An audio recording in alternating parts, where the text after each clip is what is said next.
Uh, I was a major about to become lieutenant colonel when our club was being organized.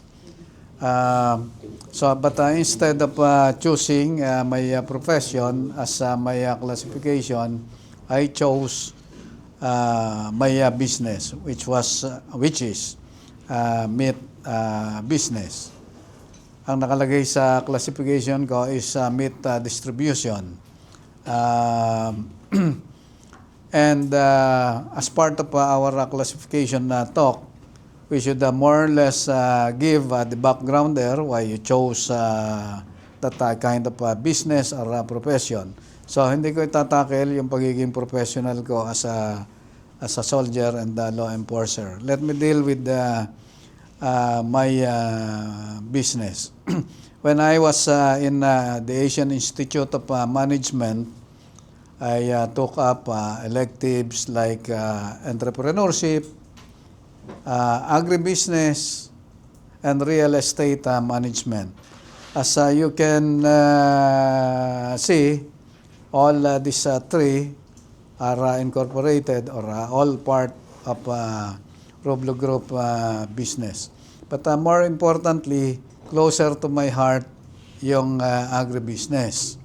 So, when we were already second year, time to do our thesis, instead of thesis, merong tinatawag sa AIM na option na venture. This is the, ang offshoot nito ay yung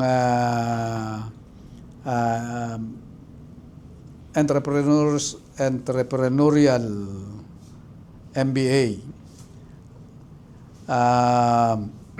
Yung option na venture, you have to do that in 1 year. Magninegosyo ka, tatapusin mo in 1 year, palalakihin mo na lang pagka gumraduate ka. So I wanted integrated farming. Pero sabi nung aking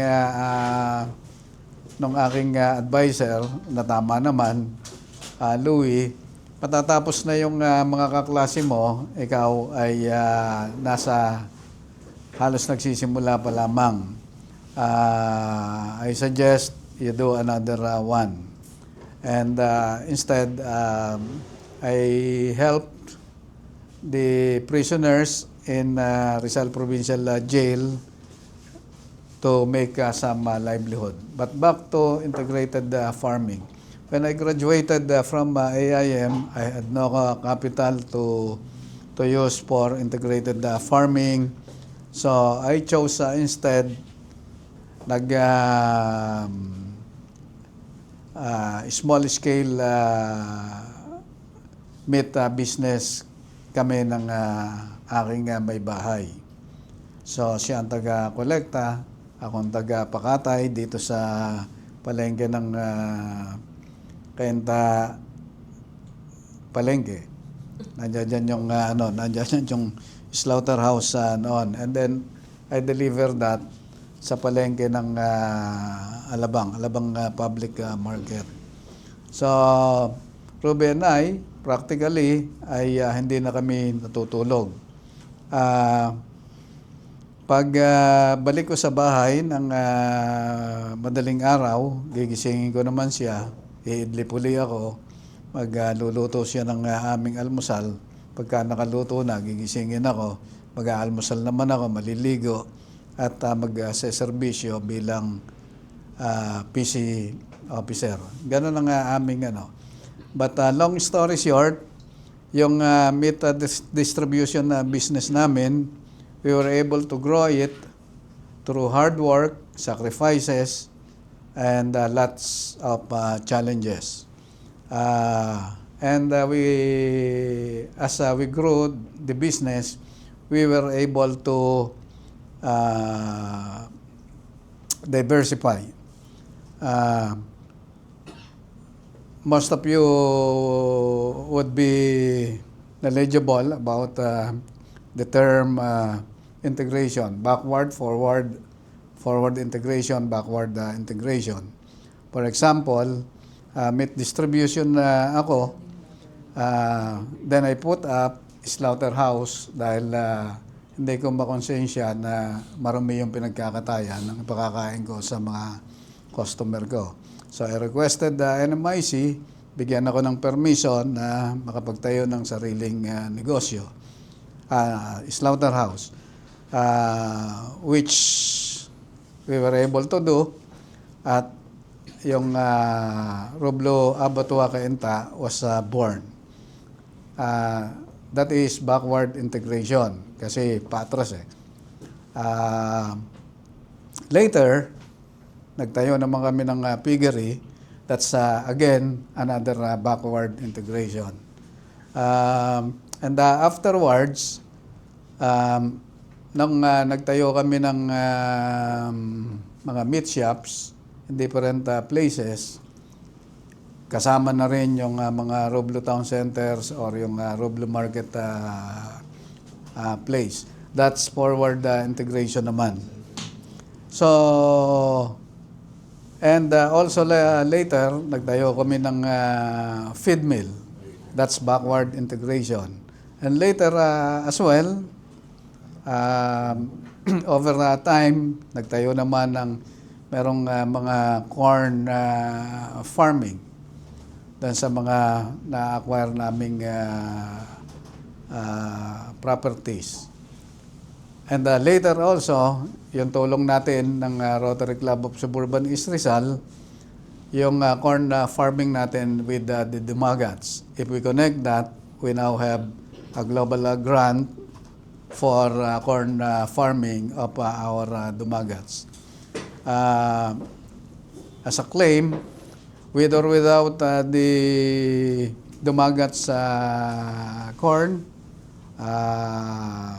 we already have our established suppliers of corn. In short, ang ginagawa natin ng ating club is a pure extension of help to the Dumagats that we are bound to assist in their livelihood.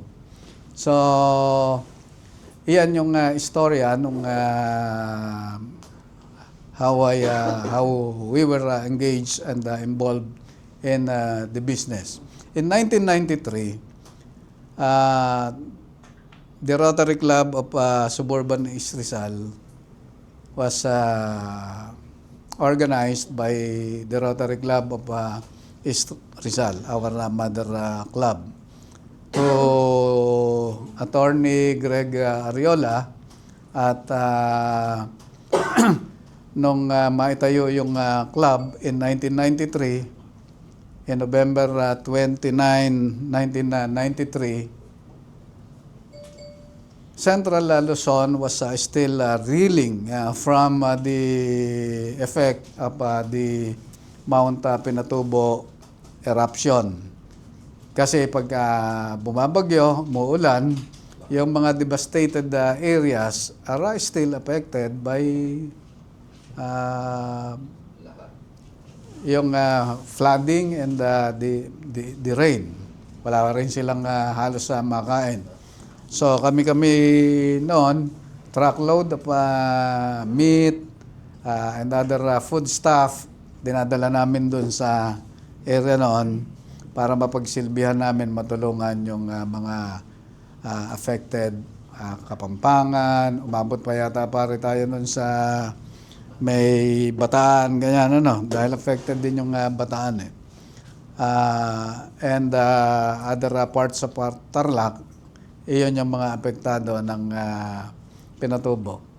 Mga bata pa yung karamihan sa inyo, pero I would tell you that when Pinatubo erupted, dumilim pati dito sa kapaligiran dito.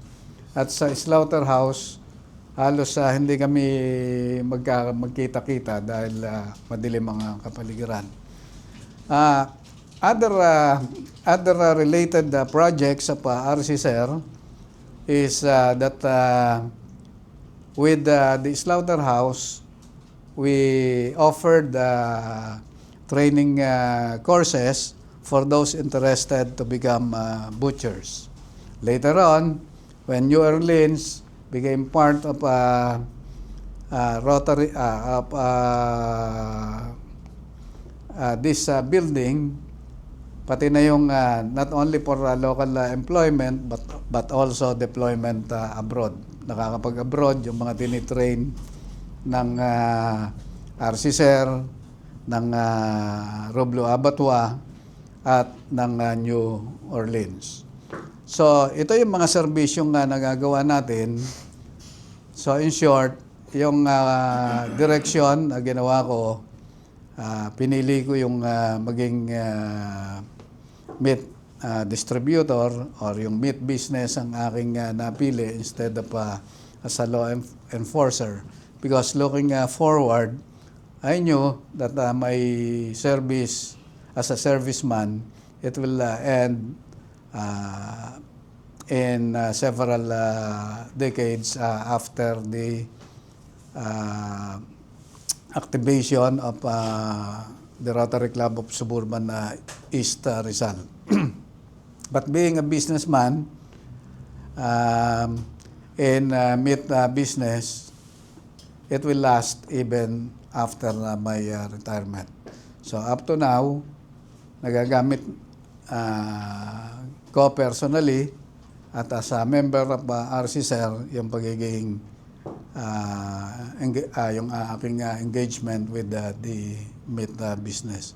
So that is my classification na talk, fellow Rotarians. Thank you and good evening. Question?